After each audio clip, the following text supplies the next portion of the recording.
Okay, so we're going to start with a ground flow warm up today that uses gentle repetition that's consistent to start creating more ability for movement and circulation in your body. So as we go through these motions, try to stay with a rhythmic pulse that might even be a little faster than what your body feels comfortable with. So we start to push more effort out through our bodies. Things you may need. You may need nothing. You may need just your hands, your feet, and the floor. But if you have sensitive knees, a pillow is your friend.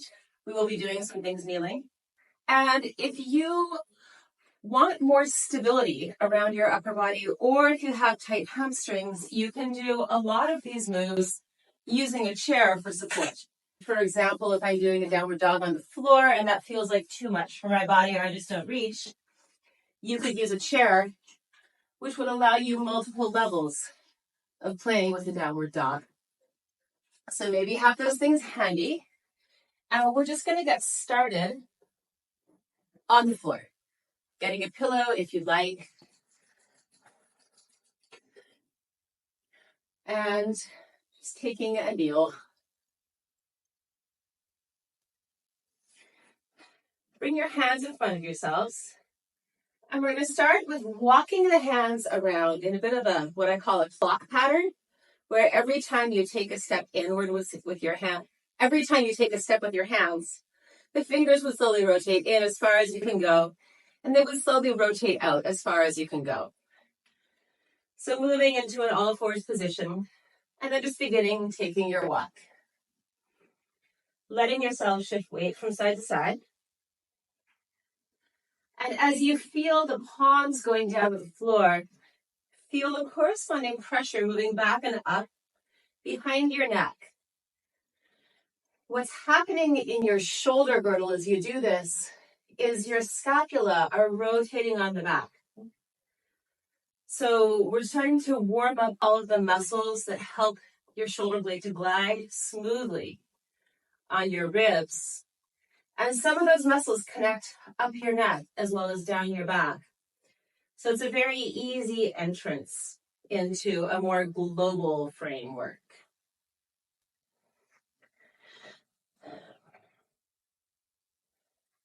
Continuing to take these little walking steps. And begin to experiment with how much weight you allow to go into the hands. Are you really walking on your hands, or are you just placing them? The answer is up to you, but the benefits will be different depending on how much resistance you're allowing from your body weight.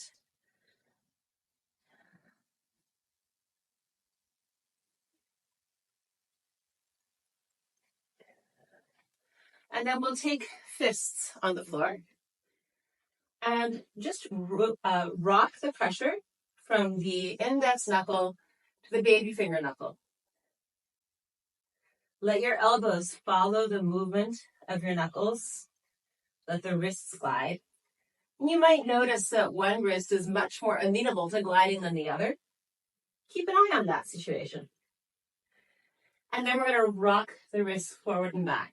So I'm basically stretching the interior of my wrist and the exterior of my wrist.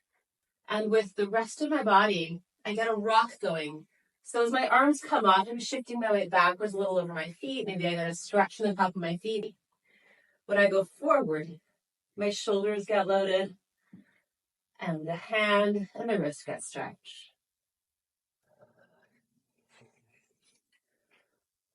And let's take a moment to allow the breath to synchronize with this movement.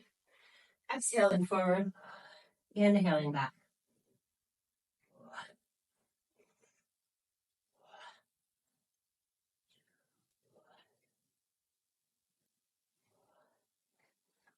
Two more. And then spread those hands out in front of you. And start to slide one hand out far.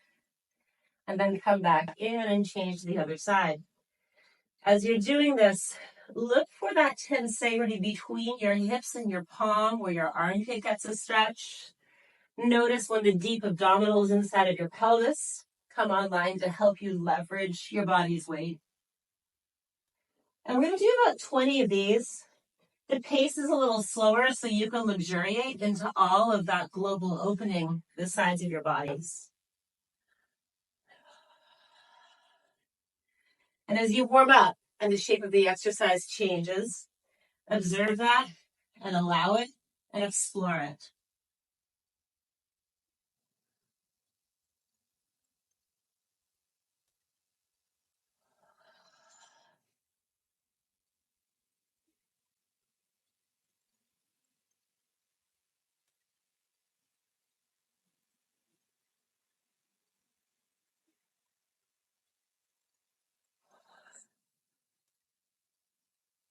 We will do 4 more of these.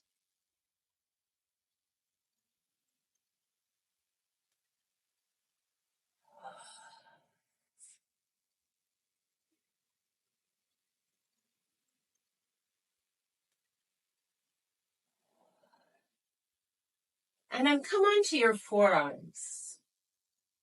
We're just going to turn the palms up and then turn the palms down.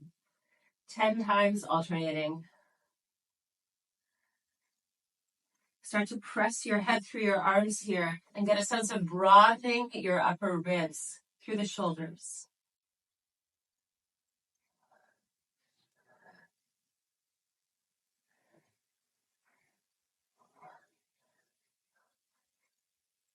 Okay, let's give our knees a break and our bodies a break from sitting forwards.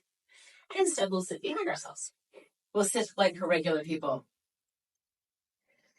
We're going to start to do some kneading actions. So just start with sliding your heels on the floor. And notice as you slide the heels, as you flex, the heel pulls out. There's a whole stretch through the back of the leg. And as you point, aka plantar flexion, you stretch the front of the leg and the shin. And they start to grab on the carpet. And that creates a sensation that moves through your legs and ultimately through your spine. And just keep with this for a bit. See what your hands want to do with it.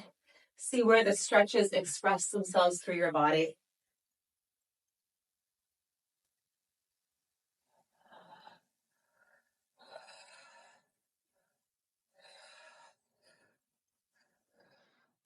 You might notice if I have my hands behind me, there's a very different shape that my torso makes than if I have them in front of me.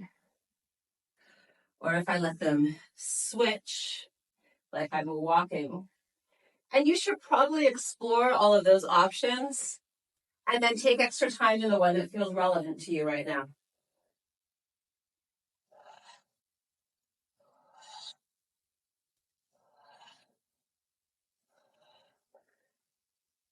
4 more. We are going to lie down from here. I'm going to lose the pillow. And stretch out on the floor and take a moment to explore the feeling of bending one side of your limbs. My right elbow bends, my right knee bends, my left head lengthens.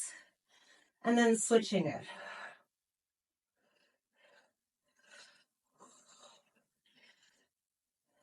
And this may glide you along your carpet if you have a slippery floor, or you might find some nice sticking spots that you could work around. Your feet pressing out from your lower back help to stretch your lower back. The arms are doing the same for the upper body and the waist. And maybe you have a little bit of a sense of pulling back behind the navel, so the lumbar spine is also getting a lengthening.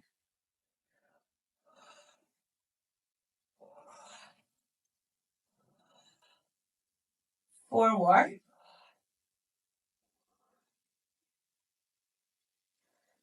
Now we'll do some windshield wipers. So just stretch everything out in a big X for a moment and take a moment to turn your feet in and out, which is rotating your femurs inside your hip socket. If this feels uncomfortable for you, pull your legs in more. You can even have the knees bent if you want to have a little bit of rounding in the lower back. Stay with a place where it feels easy to do the work and give yourself a challenge at the end range.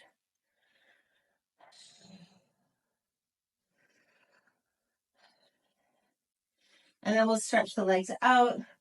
Let's stretch the arms out. And 8 times, we're just going to cross that right leg over to the left and then open it. Try to keep the toes facing up and the hamstrings facing down. So you're working the parallel adduction and abduction of the leg.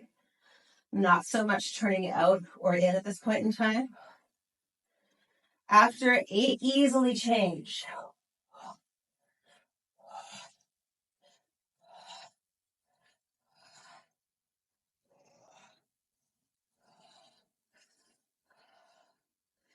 And switch again for 8 on each side.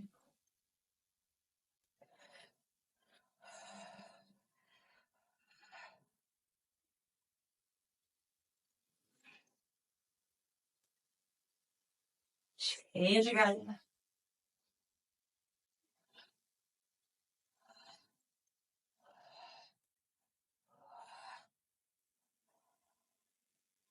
And now alternating one side, then the other. So the X turns it into a Y and then goes back. And notice if your head wants to go with the movement, and if so, if your ear's pulling or if the chin's turning. Both options work. They're just different.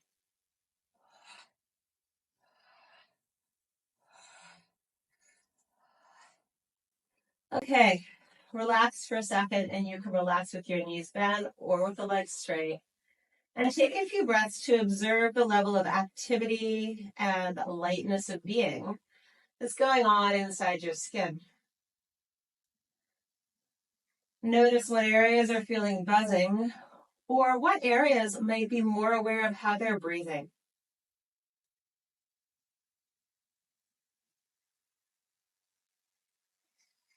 And consciously try to calm your breath down so you can really survey your internal landscape.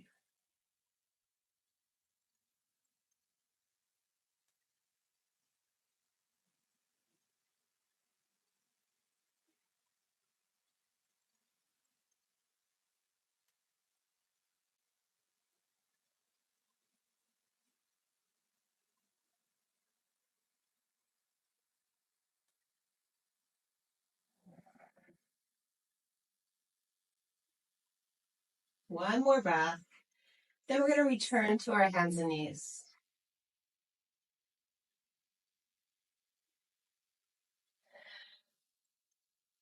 And if your knees want that pillow, now's a good time to get it. We're going to move from child's pose towards an up dog or a cobra. So the hips are pulling back and forth. If you'd like to have some support for your feet or under your knees, a rolled up towel will do just fine. Pad as you wish, right? Comfort so you can explore your limits is what we're going for. And just begin by rocking yourself back and rocking yourself forward.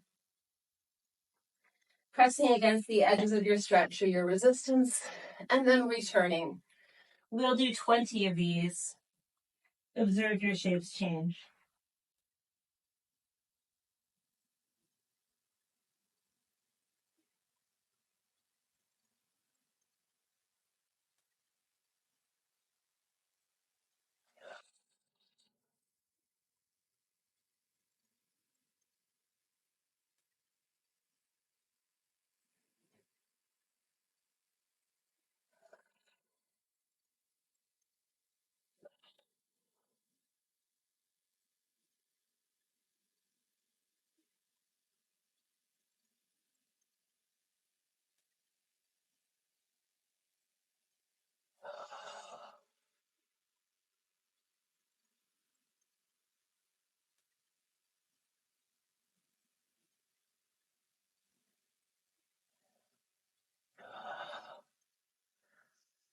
For the next 10, experiment with taking your feet to one side as you curl back into your child's pose. So we're adding a side stretch, a little femoral rotation to the movement.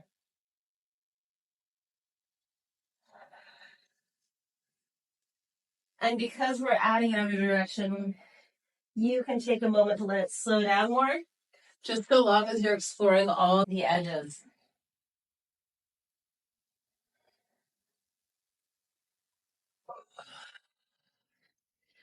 If there were a roller coaster inside of your body, all of the kids riding it right now would be leaning into every single curve and enjoying the G-forces as it pulls through the ribs and back to the hips.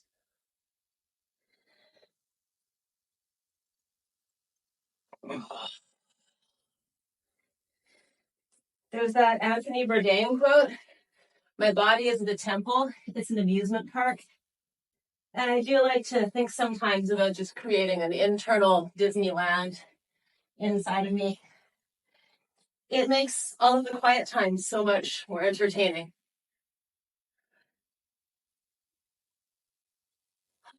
Okay, good. Tail wagging, bringing your knees together so that your legs form one little rudder. Pressing out through your hands, and then just start to wag your tail.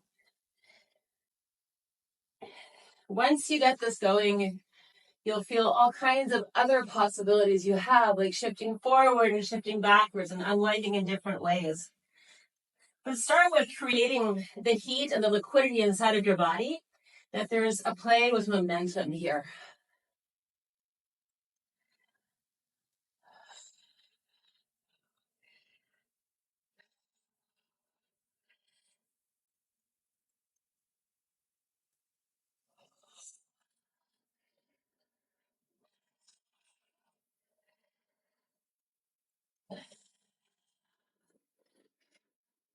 When you're ready, tuck your toes under.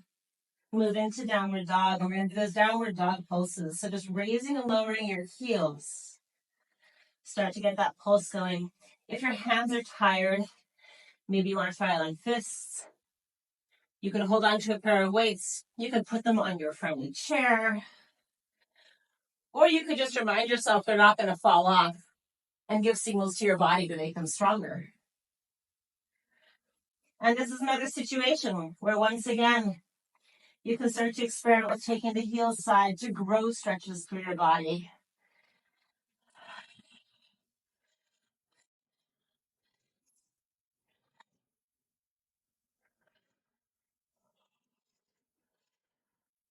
Eight more.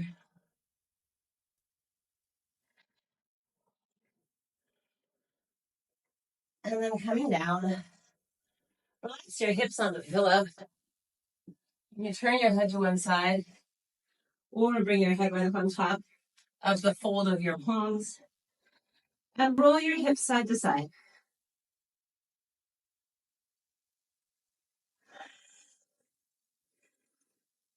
Pause.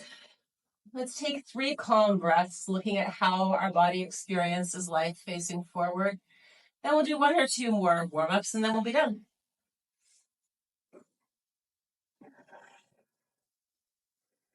What's pulsing? What energy is moving where? Where could breath take more time to expand you?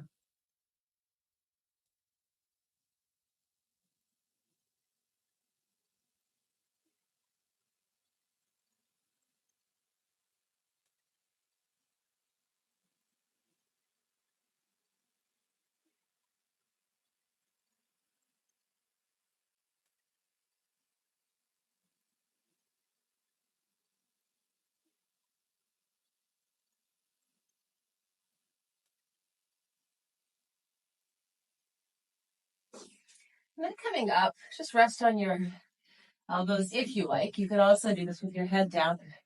Bend your knees and start to cross and uncross your feet.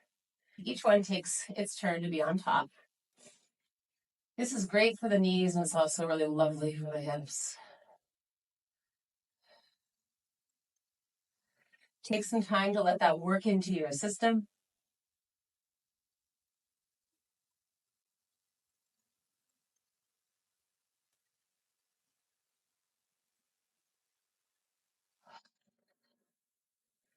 And then stretch the legs out.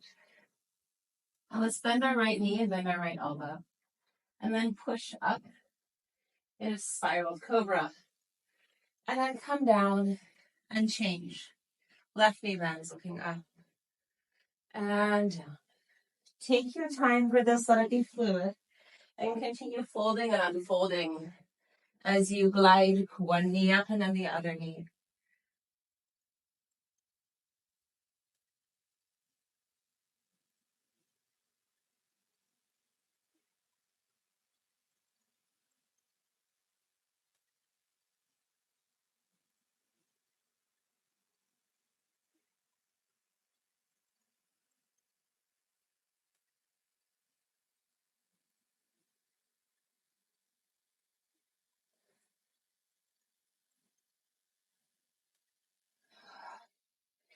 And then coming around to sit. Let's take the knees in front of us and our hands behind us. And we'll just rock the knees to one side and then back to center and the other side. So you can consider that this is not that different than a lot of the other exercises we've done this morning, where we're using our thighs inside the pelvis to also start churning at the base of the spine, therefore opening for the rest of us. And see if you can push up onto your fingertips so your body's a little more upright. And give it pressure in and down as you move into the figure 4 position.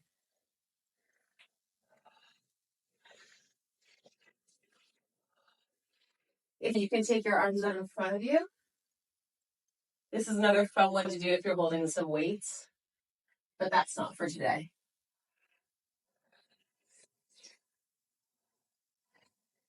Now I'm going to give you an option here.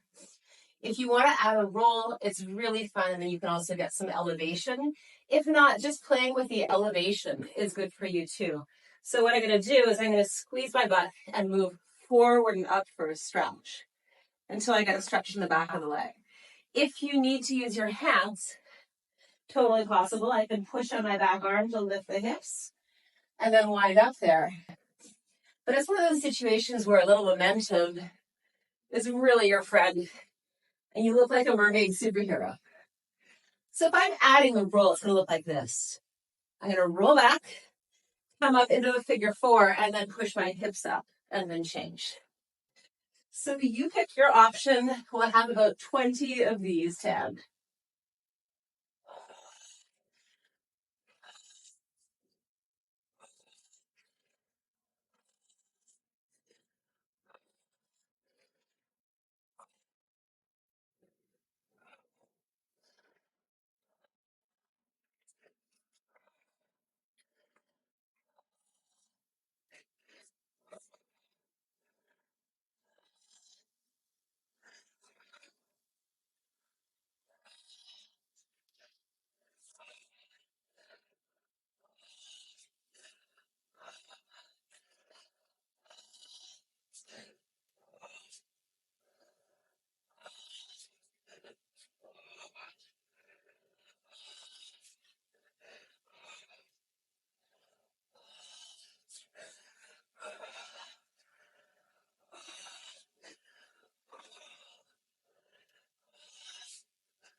Last couple, and prepare to just unroll yourselves down on the ground after this.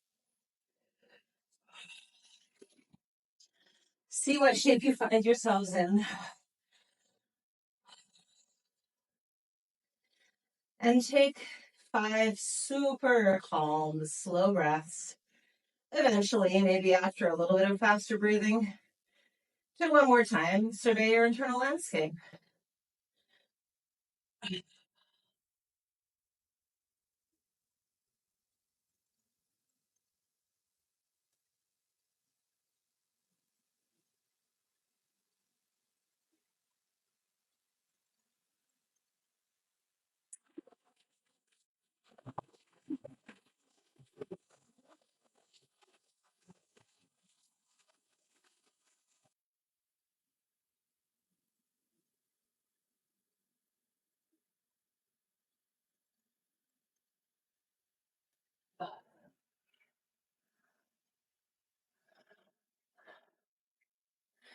And when you're ready, we'll come up and check in and then move the gallows.